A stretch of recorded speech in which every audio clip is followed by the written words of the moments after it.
എല്ലാവർക്കും നമസ്കാരം. പ്ലേസ്മാർക്ക് ചാനലിലെ പുതിയൊരു വീഡിയോയിലേക്ക് ഏവർക്കും സ്വാഗതം. കഴിഞ്ഞ വീഡിയോ കണ്ടുവെന്ന് വിചാരിക്കുന്നു. PDB-നെ കുറിച്ചിട്ടാണ് ഞാൻ കഴിഞ്ഞ വീഡിയോ പറഞ്ഞത്. അപ്പോൾ അതിനോട് ചേർന്ന് അനുബന്ധിച്ച് തന്നെ അടുത്തൊരു വീഡിയോയും കൂടെ ചെയ്യുകയാണ്. DB അഥവാ ഡെത്ത് ബെനിഫിറ്റ്. ജോലി ചെയ്യുന്ന ആള് ജോലി ചെയ്യുന്ന സ്ഥാപനത്ത് വെച്ചോ ജോലിക്ക് പോകുമ്പോഴോ വരുമ്പോഴോ ആക്സിഡന്റിൽ മരിക്കുകയോ ചെയ്യുകയാണെങ്കിൽ അവരുടെ ആശ്രിതർക്ക് കിട്ടുന്ന ബെനിഫിറ്റിനെ കുറിച്ചിട്ടാണ് ഞാൻ ഇന്ന് നിങ്ങൾക്ക് പറഞ്ഞു തരുന്നത്.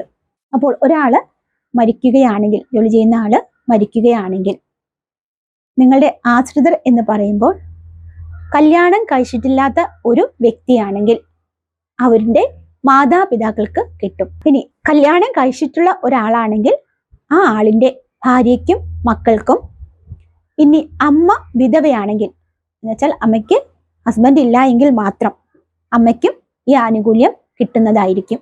അപ്പൊ നിങ്ങൾക്കൊരു സംശയം തോന്നാം, ഇപ്പൊ ഒരു സ്ത്രീ IP ആണെങ്കിൽ എന്നുവെച്ചാൽ സ്ത്രീ ആണ് ജോലി ചെയ്യുന്നെങ്കിൽ അവരുടെ ഭർത്താവിന് ഈ ആനുകൂല്യം കിട്ടുകയില്ല, അവരുടെ മക്കൾക്ക് മാത്രമേ ഈ ആനുകൂല്യം കിട്ടുകയുള്ളൂ. പ്രധാനമായിട്ടും നിങ്ങളുടെ അടുത്ത് ഒരു കാര്യം പറയാനുള്ളതെന്ന് പറഞ്ഞു കഴിഞ്ഞാൽ, നിങ്ങൾക്ക് ഡിസേബിൾമെന്റ് പെർമനന്റ് ആക്കി കഴിഞ്ഞു കഴിഞ്ഞാൽ നിങ്ങൾക്ക് ലൈഫ് സർട്ടിഫിക്കറ്റ് കൊടുക്കാനുണ്ട്. നമുക്ക് എല്ലാവർക്കും അറിയാം, നമ്മൾ ജീവിച്ചിരിക്കുന്നു എന്ന് തെളിയിക്കുന്നതിനാണ് നമ്മൾ എവിടെയും ലൈഫ് സർട്ടിഫിക്കറ്റ് കൊടുക്കുക.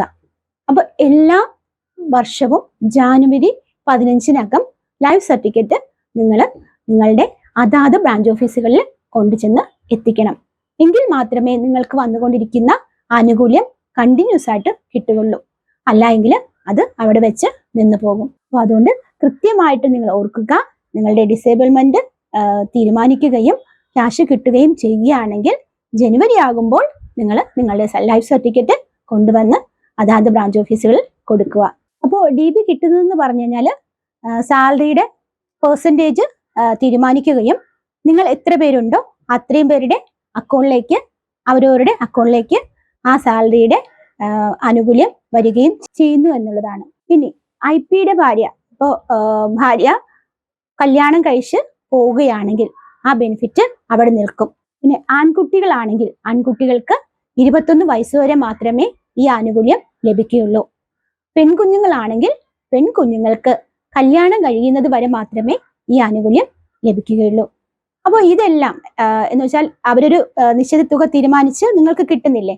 അപ്പോൾ ഇപ്പൊ ഒരാൾ കല്യാണം കഴിച്ചു പോയി, മകള് കല്യാണം കഴിച്ചു പോയി, അത് കഴിഞ്ഞു കഴിഞ്ഞാൽ ആ മകളുടെ കാശ് കൂടെ അടുത്ത എത്ര പേരുണ്ടോ അവർക്ക് അവര് കറക്റ്റായിട്ട് അത് തീരുമാനിക്കുകയും ആ ഒരു നിശ്ചിത തുക ബാക്കിയുള്ളവരുടെ അക്കൗണ്ടിലേക്ക് വരികയും ചെയ്യുന്നതായിരിക്കും. അപ്പോൾ നിങ്ങൾ ചെയ്യാനുള്ളത് കറക്റ്റ് ആയിട്ടുള്ള ഇപ്പോൾ ട്രീറ്റ്മെന്റ് പേർപ്പസ്, ഡെത്ത് സർട്ടിഫിക്കറ്റ് കാര്യങ്ങളൊക്കെ നിങ്ങൾ അവിടെ ബ്രാഞ്ച് ഓഫീസുകളിൽ കൊടുക്കാനുള്ളതായിരിക്കും. അപ്പോൾ അത് അവിടെ കൊണ്ട് എത്തിക്കുക. പിന്നെ നിങ്ങളുടെ ആനുകൂല്യം കിട്ടിക്കൊണ്ടിരിക്കുമ്പോൾ ഒരാൾ കല്യാണം കഴിയുകയോ അല്ല മകനാണെങ്കിൽ 21 വയസ്സ് കഴിയുകയോ ചെയ്യണമെങ്കിൽ അതും നിങ്ങൾ കറക്റ്റ് ആയിട്ട് പോയി അറിയിക്കുക എന്നുള്ളതാണ്. അതുപോലെ തന്നെ വർഷാവർഷം ലൈഫ് സർട്ടിഫിക്കറ്റ് നിങ്ങൾ ആരൊക്കെയുണ്ടോ അവരുടെയൊക്കെ ലൈഫ് സർട്ടിഫിക്കറ്റ് നിങ്ങൾ ബ്രാഞ്ച് ഓഫീസുകളിൽ എത്തിക്കണം. എങ്കിൽ മാത്രമേ ആനുകൂല്യം കൃത്യമായിട്ട് നിങ്ങൾക്ക് ലഭിക്കുകയുള്ളൂ. അല്ലെങ്കിൽ ഇടയ്ക്ക് വെച്ച് നിന്നു പോകും. അപ്പോൾ അവർ പറയുന്ന കാര്യങ്ങൾ ശ്രദ്ധിച്ച് കേൾക്കുകയും അതനുസരിച്ച് നിങ്ങൾ നിങ്ങളുടെ ബാക്കി ഡീറ്റെയിൽസും കാര്യങ്ങളും കൊണ്ട് അതാത് ബ്രാഞ്ച് ഓഫീസുകളിൽ എത്തിക്കുകയും ചെയ്യുക. എന്തെങ്കിലും സംശയങ്ങളോ നിർദ്ദേശങ്ങളോ നിങ്ങൾക്ക് പറയാനുണ്ടെങ്കിൽ താഴെ കമന്റ് ബോക്സിൽ രേഖപ്പെടുത്താവുന്നതാണ്. അതിനെല്ലാം ഞാൻ മറുപടി തരുന്നതായിരിക്കും. അപ്പോൾ നിങ്ങൾക്ക് എൻ്റെ വീഡിയോ ഉപകാരപ്രദമായി എന്ന് കരുതുന്നു. എൻ്റെ വീഡിയോ സപ്പോർട്ട് ചെയ്യുക, ലൈക്ക് ചെയ്യുക, ഷെയർ ചെയ്യുക, സബ്സ്ക്രൈബ് ചെയ്യുക.